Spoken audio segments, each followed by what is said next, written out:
This is example 7 from chapter 10. This one says, a mobile sculpture is suspended from the ceiling of an airport terminal building. It consists of two metal spheres, each with a mass of 2 kilograms, connected by a uniform metal rod with a mass of 3 kilograms and length of 4 meters. The assembly is suspended at its midpoint by a wire and rotates in a horizontal plane, making 3 revolutions per minute. They want us to find the angular momentum and the kinetic energy of the assembly.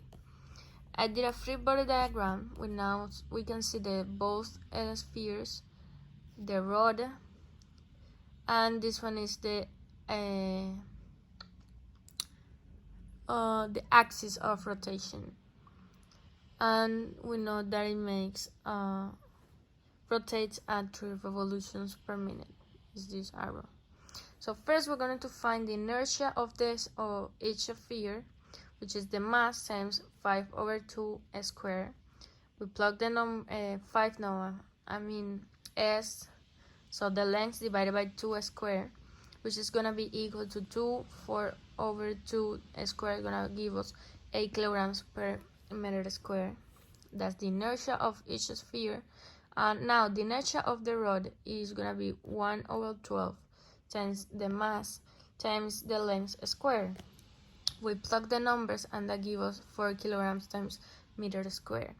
We add both inertia to find an total inertia, so that gives us 20 kilograms per meter square.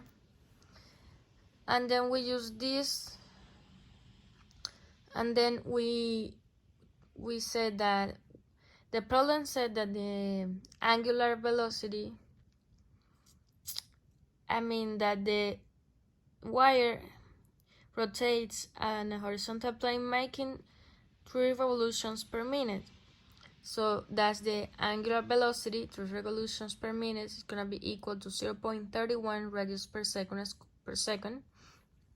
And we're going to use this value to find the angular momentum, which is L equal to the inertia times the angular velocity. 20 times 0.31 is going to give us 6.2 kilograms per meter squared times second. That's the angular momentum. And they're also asking us to find the kinetic energy.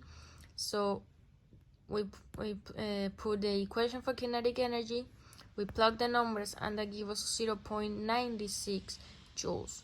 So we find the angular momentum using this equation, and we found the kinetic energy using this equation. We have here both results. So that's how you solve example 7 for chapter 10.